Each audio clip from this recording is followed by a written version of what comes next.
एक बार फिर से आपका बहुत बहुत स्वागत करता हूं आपके अपने चैनल हाई-फाई स्टडी पे।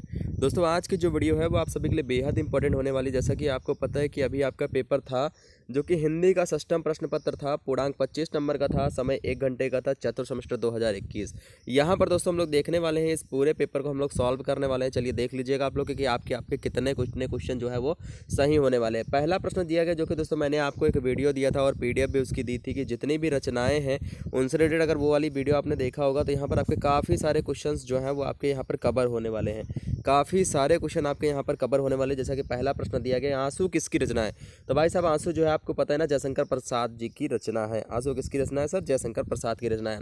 सेकंड नंबर की बात करते हैं कि प्रत्येक शब्द में संधि कौन सी हो जाएगी? तो प्रत्येक शब्द में संधि, ये मैंने आपको बताया था, यड़ संधि हो जाएगी।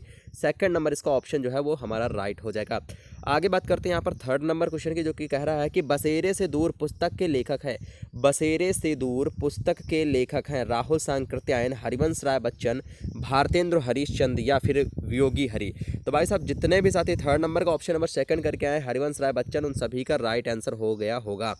पेपर दोस्तों हिंदी का ये जो था बहुत ही ज़्यादा आसान था और आप लोग पूरा का पूरा पेपर करके आए होंगे। सारा कुछ आपके सिलेबस से था, सारा कुछ आपको पढ़ाया गया था। यहाँ पर अगर आपने रचनाओं वाली वीडियो देखा होगा तो मैंने आपको बताया था कि हाँ भाई इंपॉर्टेंट है। जितने भी साथियों ने वो वीडियो देखा था और उनको क्लियरली लिया था और उनका PDF वगैरह भी लिया था, तो उनका यहाँ से काफ़ी सारा क्वेश्चन, मतलब बहुविकल्पी में काफ़ी सारे क्वेश्चन यहाँ पर आ गए हैं। देख सकते हो ना आप लोग। बसेरे से दूर पुस्तक आ गया, आंसू आ गया, उसके बाद राम शब्द का पंचमी, यहाँ पर राम शब्द रूप धातु रूप भी मैंने बताया था। तो आप लोग में से काफ़ी सारे लोग कह रहे थे कि सर शब्द रूप धातु रूप यहाँ हिंदी में कैसे आ गया सर, ये तो संस्कृत में होता है। तो यहाँ पर मैंने भाई बताया था आपको कि हिंदी में पूछा जाता है ये, ठीक है ना। इसी वजह से मैंने आपको बताया था, स्पेशली एक वीडियो दिया था इसके ऊपर। तो राम शब्द का पंचमी एक वचन रूप क्या हो जाएगा? तो राम शब्द का पंचमी एक वचन जो हो जाएगा वो रामात हो जाएगा। पंचमी विभक्ति रामात हो जाएगा, एक वचन हो जाएगा, ठीक है ना। जितने भी फोर्थ नंबर साइड करके हैं राइट आंसर उन सभी का। पांचवा नंबर हो जाएगा, आधुनिक युग की मीरा किस कवयित्री को कहा जाता है? तो भाई साहब आधुनिक युग की मीरा जो है वो महादेवी वर्मा को कहा जाता है, ये तो आपको पता ही है, ठीक है। अगला हमारा यहाँ पर हो जाएगा दोस्तों, अगला यहाँ पर हमारा हो जाएगा जो प्रश्न, छठा नंबर क्वेश्चन दोस्तों आप सभी को पता है यार, इससे पहले आपको काफ़ी बार दोस्तों ये बताया जा चुका है, काफ़ी बार, मतलब ऐसा हो ही नहीं सकता कि आपको नहीं बताया गया। तो यहाँ पर दोस्तों जैसा कि मैंने आपको बताया था, अपादान कारक यहाँ पर हो जाएगा कि वृक्ष से पत्ते गिरते हैं।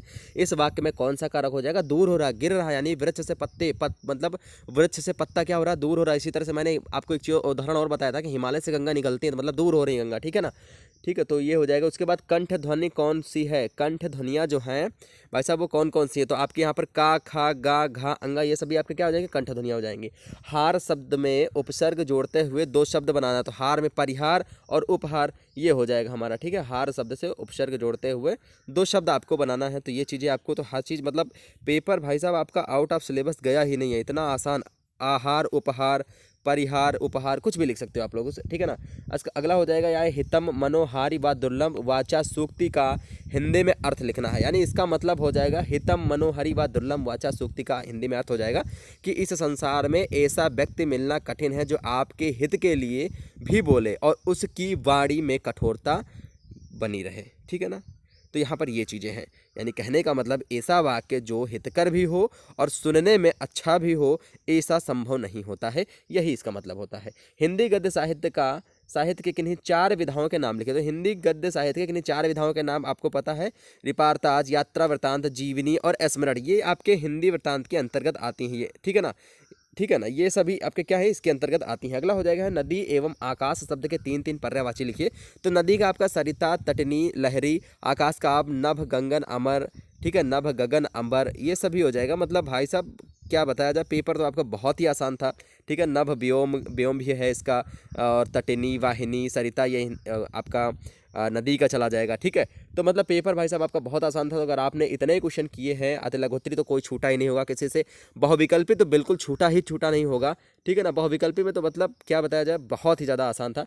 उसके बाद लघुत्तरी वाला जो पोर्शन था, तो भाई साहब ये भी हमारा आसान क्वेश्चन था, चूँकि आपको पता है ना बहुविकल्पी, ये हमारा जो लघुत्तरी वाला पोर्शन था ये भी हमारा बहुत ही ज़्यादा आसान था। जो कि दोस्तों मतलब पेपर पूरा का पूरा आपका पूरे सिलेबस से आया था, पूरे सिलेबस से आया था। और उसके बाद मैं आपको बता दूं यहाँ पर एक चीज़ और, 12 नंबर जो आपका क्वेश्चन है दोस्तों बहुत आसान है, ये भी मैंने आपको बताया था कि सारे जो कवि हैं उनका जीवन परिचय याद कर लीजिएगा। तो कबीर दास जी का संक्षिप्त जीवन परिचय देते हुए उनकी रचनाओं का नाम लिखना है, ठीक है। तो आपको पता है जन्म इनका हुआ था सन 1398 ईस्वी, ठीक है ना, वाराणसी के पास लहरतारा उत्तर प्रदेश में हुआ था। प्रमुख रचना इनके कौन कौन से, बीजक, जिनमें साखी, सबद, रामायणी ये संकलित हैं। और मृत्यु इनकी कब हुई थी, 1518 में बस्ती के निकट मगहर में हुई थी। इनका जीवन परिचय तो आप लिख ही सकते हो। कबीरदास भक्त निर्गुण धारा के प्रतिनिधित्व कवि थे। वे अपनी बात को साफ एवं दो टूक शब्दों में प्रभावित ढंग से कह देते थे। तो मतलब इस तरह से चीज़ें आप लिख सकते हो, ठीक है ना, क्योंकि बहुत आसान था ये भी हमारा, ठीक है। इकलौते ये मतलब संत कबीरदास जी जो थे हिंदी साहित्य के भक्ति काल के इकलौते कवि थे जो आजीवन समाज और लोगों के बीच व्यापक आडंबरों से और कुठारघात करे रहते थे, ठीक है ना। मतलब कबीरदास जी का जीवन परिचय तो आपको पता ही यार, ये चीज़ें तो आपको क्या बताया जाए, तो चीज़ें बहुत ही ज़्यादा आसान है ना, ये चीज़ें तो आपका बहुत ही ज़्यादा आसान है। संस्कृत भाषा के उच्चारण में दोष के 5 कारण आपको बताना है। संस्कृत भाषा में उच्चारण के दोष के जो 5 कारण हैं भाई साहब, वो 5 कारण कौन कौन से हो जाएंगे ये आपको बताना। तो ये चीज़ें भी आपको क्लियर हैं, ये चीज़ें भी आपको क्लियर, क्योंकि इनके बारे में तो आपको पता ही पता है।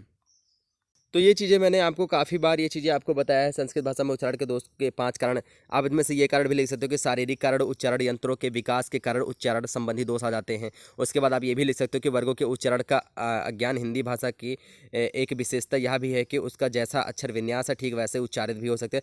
मतलब ये चीज़ें तो आप लिख ही सकते हो। उसके बाद अगर हम बात करते हैं यहाँ पर दोस्तों 14 नंबर अपने प्रश्न की, जो कि बेहद इंपॉर्टेंट है दोस्तों, ठीक है ना। 14 नंबर जो हमारा प्रश्न है वो बेहद इंपॉर्टेंट है। यहाँ पर क्या दिया गया है कि निम्नलिखित शब्दों में संधि विच्छेद करना। तो विद्यालय महोत्सव, रमेश पवन, वाह भाई क्या बात है। मतलब प्रश्न तो ये आपका बहुत आसान है। संधि विच्छेद तो कौन नहीं कर पाएगा यार, ठीक है ना, संधि विच्छेद कौन कर नहीं पाएगा। यात्रा वृत्तांत किसे कहते हैं और हिंदी के किन्हीं एक यात्रा वृत्तांत का नाम लिखना है। तो ये भी आपका क्वेश्चन दोस्तों बहुत ही आसान है कि यात्रा वृत्तांत भाई होता क्या है, ठीक है ना। इनके आपको उनके नामों को, लेखक का नाम भी आपको लिख देना है। तो मतलब पेपर तो भाई साहब आपका बहुत ही आसान था, ठीक है ना, बहुत ही आसान था पेपर आपका। अब आप ये कह नहीं सकते हो कि यार देखिए यात्रा वृत्तांत के बारे में अगर आपको बता दो, यहाँ पर अगर आपने लिखा होगा कि यात्रा वृत्तांत किसी स्थान में बाहर से आए व्यक्ति या व्यक्तियों के अनुभव के बारे में लिखे वृत्तांत को कहते हैं। और इसका जो प्रयोग होता है वह पाठन मनोरंजन के लिए या फिर उसी स्थान में स्वयं यात्रा के लिए जानकारी प्राप्त करने के लिए कहते हैं, ठीक है।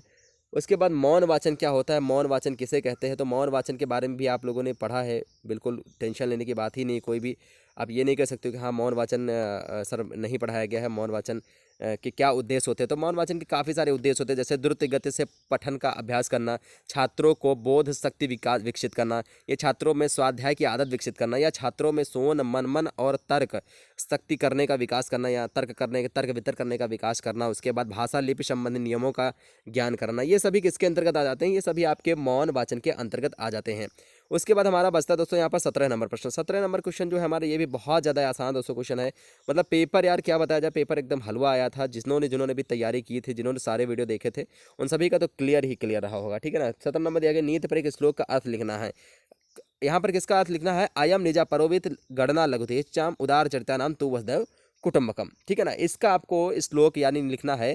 कहने का मतलब यहाँ पर यह है कि अयम निजा परोवेति गणना लघुतीत चाम उदार चरिता नाम तो वसुदैव कुटुंबकम, अर्थात यह मेरा है, यह उसका है। ऐसी सोच संकुचित चित्र वाले व्यक्तियों की होती है कि यह मेरा है, यह उसका है, मतलब अपना पराया करने वाले व्यक्तियों की ये सोच होती है। यानी इसके विपरीत उदार चरित्र वाले जो लोग होते हैं उनके लिए संपूर्ण धरती ही एक परिवार के समान होती है। बस आंसर हो गया।